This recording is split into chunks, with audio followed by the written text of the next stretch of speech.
The 2020s have been very kind to video game adaptations. We were blessed with bangers like Arcane and The Last of Us. Of course, the Sonic movies were the ones to kick off this trend. I've honestly seen very few movie adaptations where it was obvious the creators cared so much about the source material and poured so much love into these projects. You can tell whoever is in charge of making these movies are huge Sonic fans, like me. Shadow the Hedgehog being revealed at the end of Sonic 2 was the biggest sequel bait ever.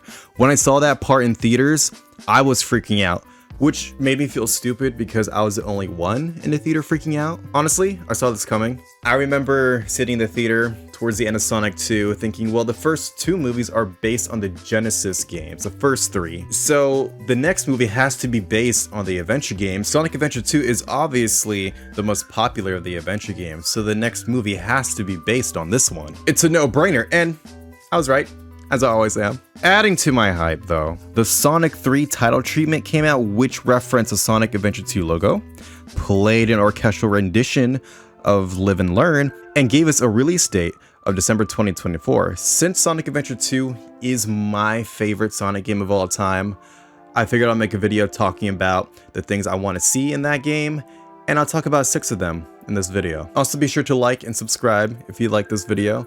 So without further ado, let's begin. I'm recording this after the fact. This is a spoiler for Sonic Adventure 2 and the movie, so don't watch if you don't want to get spoiled. In Sonic Adventure 2's opening, it's implied that Sonic gets arrested because he's accused of committing some crimes. He escapes from a flying helicopter, and this iconic opening sequence starts. Talk about low-budget flights, no food or movies. I'm out of here. I like running better.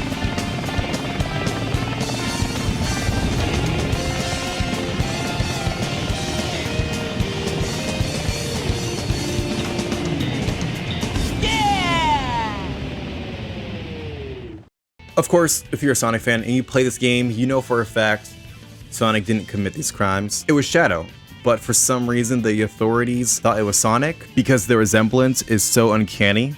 We never got to see Sonic get arrested in Sonic Adventure 2, but we did see that in Sonic X. This was something I really wanted to see in Sonic 3. After watching the first trailer, I was disappointed because I initially thought Sonic wasn't going to get arrested, since there's a snippet showing the government asking Sonic and friends to help stop Shadow. Now, the second trailer shows Sonic possibly getting arrested in Japan while chilling at a Chow Garden cafe with Tails and Knuckles.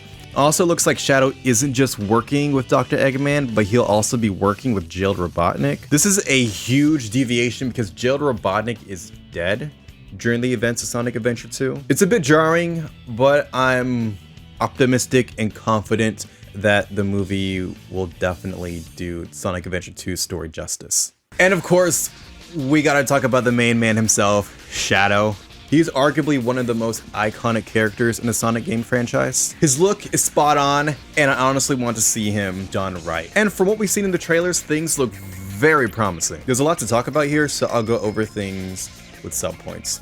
Shadow's speed was shown in the trailers, and it was awesome. The way he took out those gun soldiers reminds me of the intro cinematic to the game Shadow the Hedgehog. I just want to see Shadow, the ultimate life form, just take out dudes with ease and show his raw strength throughout the movie. Second, it's Chaos Control and Chaos Spear, which wasn't shown in the trailer, but I hope we get a scene or two of Shadow using Chaos Control or Chaos Spear either against Sonic Team or some poor gun soldier. To bring Shadow to life in the big screen, it looks like the creators took some heavy inspiration, not only from Sonic Adventure 2, but also from Shadow the Hedgehog, the game. First, the trailers show Shadow riding a motorcycle. He shamelessly does the iconic Akira slide. And not only that, because this is a kids movie, I initially thought there weren't going to be guns in this movie. Well, the soldiers have guns, but Shadow, I didn't expect Shadow to have a gun. But the new trailer that released this week, at the time of recording this video, shows Shadow with a blicky. Kinda looks like the one he's holding in the Shadow the Hedgehog game box art. I get the feeling this gun will be more pew pew and less bang bang. Shadow obviously won't be saying any naughty words in this movie because of the kiddos. However, I would like to see a version of this scene in live action. Where's that damn fourth Chaos Emerald?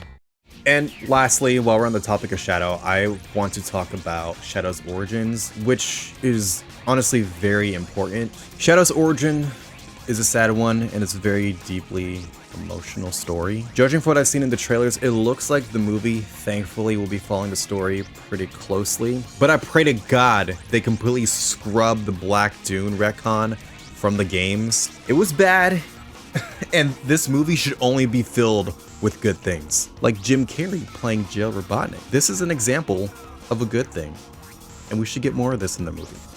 And actually, this is the last point I want to talk about. It's Shadow's voice. I really think Keanu Reeves is a great fit for Shadow. However, he wasn't my first choice. I think Robert Pattinson or Hayden Christensen would have been a better fit, but honestly, what I've seen in the trailers, I'm really liking what Keanu Reeves is doing with the Shadow character, which honestly, I'm excited to see. I really hope 2 weeks pass by fast so I can see this movie in its entirety. Aside from the rivalry between Sonic and Shadow, there was the rivalry between Rouge and Knuckles in Sonic Adventure 2. In their respective missions, they scoured the level searching for pieces of the Master Emerald. When Kristen Ritter, best known for playing Jessica Jones in the MCU and Jane in Breaking Bad, teased she was going to be in the Sonic the Hedgehog movie, I, as well as every other nerd, thought she was going to play Rouge the Bat. And not long after the trailer came out, we all found out that Kristen Ritter is actually playing a character called Director Rockwell. I don't know who this is. I don't care. I'm hoping Director Rockwell will be a friend of Rouge if she's in the movie, like Topaz and Sonic X, Rouge's bestie in that amazing TV show. Sadly, the trailers didn't show Rouge, so I'm hoping she makes an appearance. However, I wouldn't be surprised if she doesn't show up in the movie at all. It seems like the movie's story doesn't have room for her and Knuckles' rivalry, and that whole Master Emerald storyline. Sonic 2 already had the Master Emerald in the spotlight, so it wouldn't really make any sense to put the Master Emerald in the spotlight again. I mean, they could have. Honestly, they really could have explored a rivalry between Rouge and Knuckles in the Knuckles TV show, but instead we got Knuckles and his weird friendship with this guy. Anyways, if Rouge does appear in Sonic 3, I can see her more looking like how she does in later games, and rather than how she looks in Sonic Adventure 2, for obvious reasons. Honestly, I think Rouge doesn't have to have a huge role in the movie, but a small cameo would be nice, or maybe perhaps a teaser at the end of the movie for the sequel. Live and Learn is arguably the best and most popular song from the Sonic games. It's so fire it'll burn your house to the ground. Because Live and Learn is so synonymous with the Sonic the Hedgehog franchise, Nintendo put the song in the announcement trailer they used to tell the world that Sonic the freaking Hedgehog would be in Super Smash Bros. Brawl.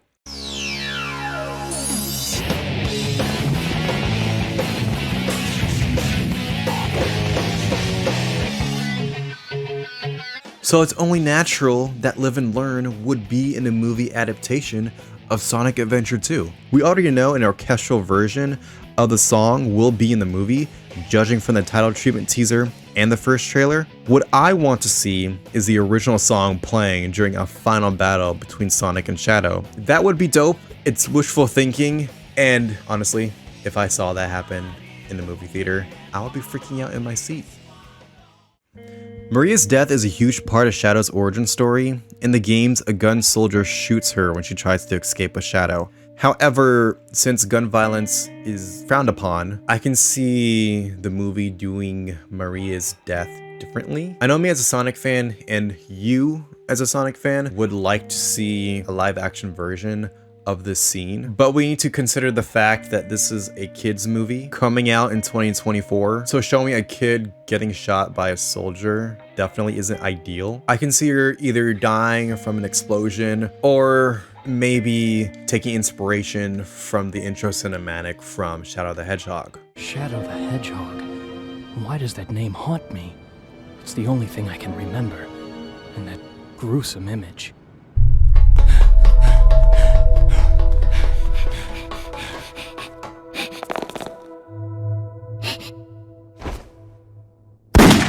Maria!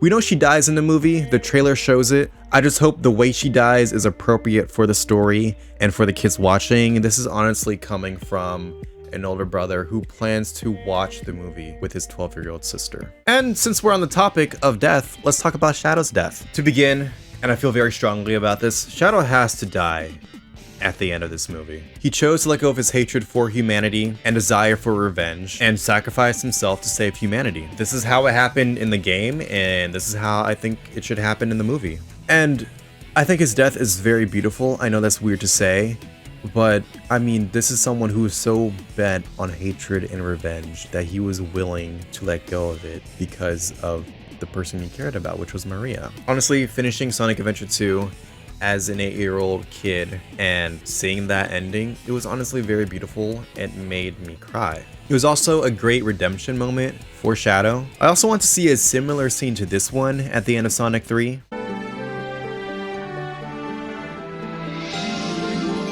Sayonara, Shadow the Hedgehog.